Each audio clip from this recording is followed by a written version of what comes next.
Ассаламу алейкум, Нурсейит, қандайсың? Молодец, қайра суроо беріп, өзің даярданып атасың. Сабақтан оқушылардың саны көбейсін Қырғызстанда. Так, қазір сен задачаларыңды чачабыз. Бирок мен сага мындай эң основной моменттерин айтам. Калган сен өзүң чыгарасың да. Азыр мусу. Так, соны кеселик азыр. Соны кестик. Эми досум кара.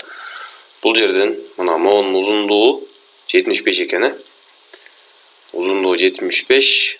Бул масса так ортосунда экен.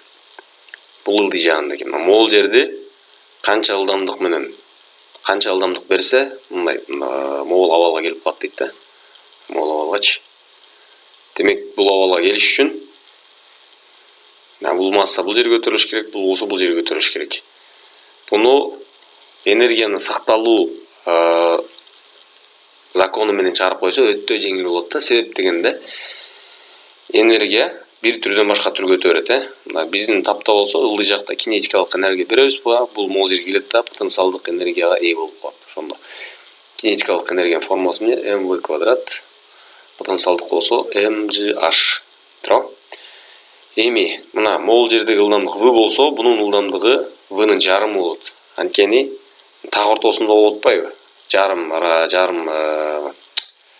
L бөлүнгөн 2 го. Бул жердин узундугу L. Так, бүттү. Чечтик. Ошондо бул жерде v дедик, бул жер v бөлүнгөн 2 болуп калат. Ошондо баштапкы ылдамдык v бөлүнгөн 2 v квадрат плюс m v бөлүнгөн 2 бөлүү мол квадрат барабар. Мына мол масса канчага көтөрүлөт? L бийиктикке көтөрүлөт мына. Булчу. Бизге айырмасы жок. Мына жол монт барабы, же болбосо биягынан айланып барабы, же болбосо мол жерден барабы, айырмасы жок. Бизге маанилүү болгон эмне? Дельта h канчалык бийиктикке көтөрүлдү. Тика боюнча кыскасы канчалык өйдө көтөрүлдү да? mg L бөлүнгөн 2. Мына могул жерден сен v-ны табасың, дос. Түшүндүңбү? Бүттү. Бул сурооң бүттү. Кийинки сурооң азыр. Ордоруна коюп туруп өзүң чыгарып аласың азыр. Жамаш кетет. Мына кийинки суроону чыгарабыз азыр. Так. Опа. Жакшы кесилип алды.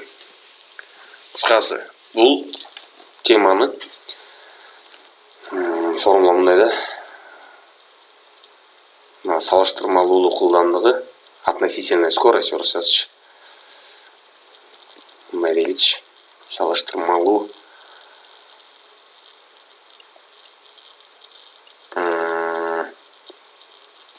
аз коетур. Относительная скорость. Орусчасын жазайынчы, азыр башым айланып кетти. Относительная. Вы наблюдатель. Жок. Вы немеде? Объект. Бул наблюдатель.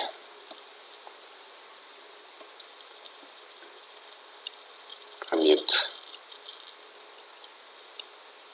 Казым мындай да. Бунун теориясы, сен мисалы машинада кетип бартасың да, мына машинанын ичинде кетип бартасың, могул жерде бактар турат, мына. Бактар турат. Машина менен 70 км/саат менен кетип баратсаң. 70 км/саат менен кетип баратсаң, могул бактарды карасаң, бактар арканы көрсөтөт 70 менен кетип бараткан жерден. Бул эмне деген сөз? Салыштырмалуулук ылдамдыктын эң маанилүү, эң биринчи принципи бул эмне? Өзүңдү токтоп турат деп элестетесиң. Сен мисалы бирөө менен урушуп кеттиң. Сен аны чаптың да, сен аны бетке чаптың да, сен эмне деп айтасың? Мен аны чапкан жокмун, ал бети менен келип менин колумду сүздү дейсиң да. Салыштырмалуулук ылдамдыгынын теориясы ушул да.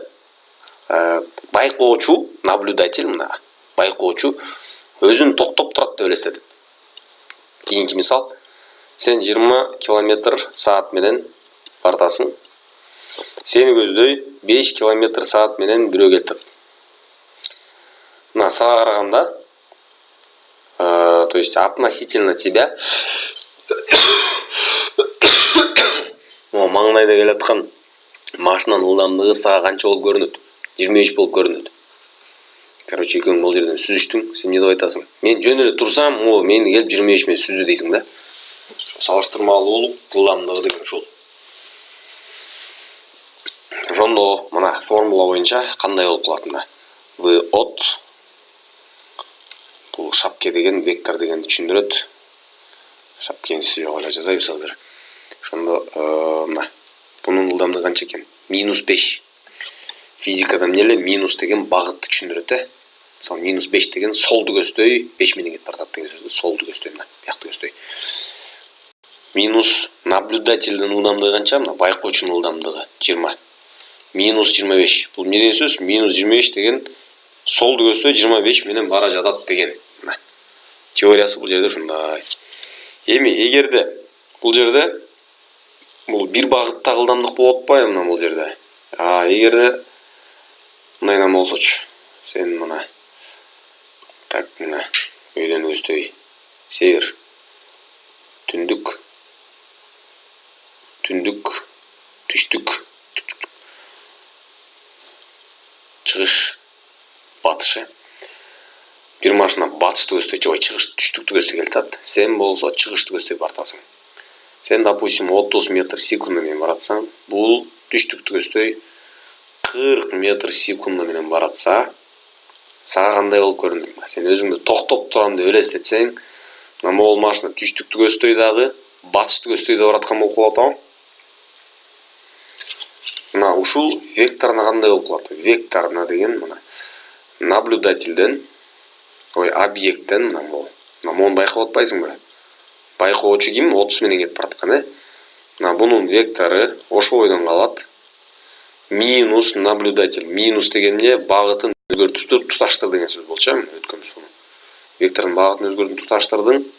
Кийин мына бул результаттык векторду жабыштырдың. Мына результаттык деген эмне болот? Салыштырмалуу ылдамдык болот.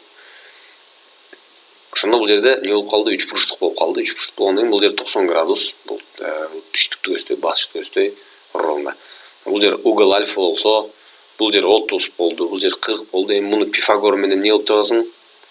Пифагор менен чыгарсаң, бул жер 50 болот. 50 болгондон кийин бул градусту табам десең, милдың тангенс альфа дедиң, 30 бөлүнгөн 40 болот. Туурабы? Тангенс маңдай бөлүнгөн кошуна. 3 бөлүнгөн 4, 0,75. Ошондо тангенс канча болуп калат? Альфа 53 градус болот. Таблицадан карасаң. Кыскасы түшүндүң. Муну ушундай кылып чыгарасың. Бул жерде 30 градус экен. Могу видеону кайра көрүп атып, жоогун карап атып, андай сайыштырып, мындай сайыштырып атып чыгарасың. Так, болду. Бул суроо дагы бүттү. Кийинки суроо. Буну да кесебиз азыр.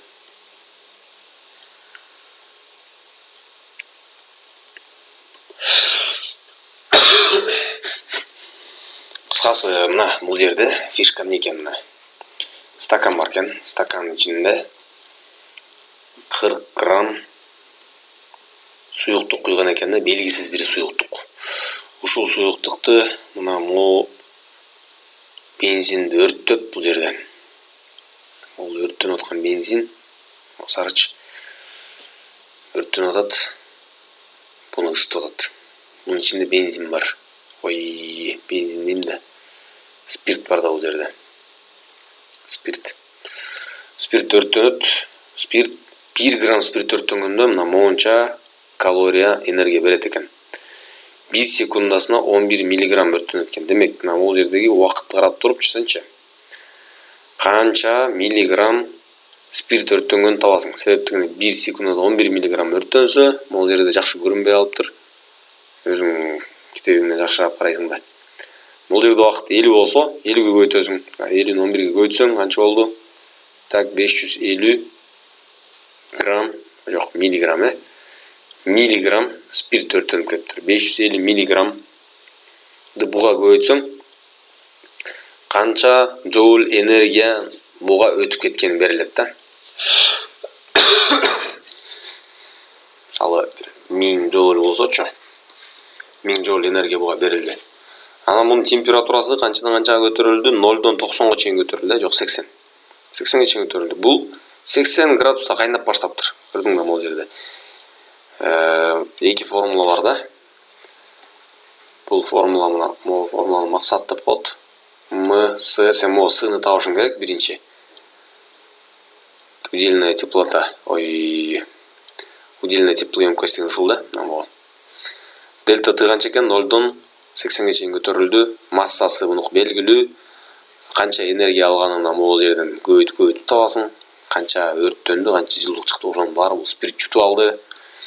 Шамал мамал болуп, башка жака жылуулук кеткен жок деп кой. Так, мына ушул жерден могу Сны табасың. Кийин болсо, мына 10 менен 10 убакытка чейин не болду? Температура көтөрүлгөн жок, демек кайнап баштады бул. Суу баягы сууну кайнатсаң эгерде коюп туруп, печке коюп туруп, термометр салып койсоң, 100 градуска жеткен да. Эми Кыргызстанда 100ге жетпейт анткени, тем более Ноокатта да жетпейт. То бийик болуп 90 бирдемкеден эле кайнап баштайт. Ошо 95ке жетти, 95тен ашпайт. Бууланып, пока суу калбай калмаган чейин. Суу калбай калганда эне темир ысып баштайт, анан бул суудан көтөрүлөт да. 95тен көтөрүлөт. Ошо мына досум, бул жерден могу Сны табасың. Теплоемкость. Экинчи болсо, бул жердеги формула буну мал деп коет да. Максат мал. Бул масса кайра эле 40 грамм. Бул жерге болсо канча жылуулук киргенин кайра эле могу убакытты көбөйтөсүң 11ге.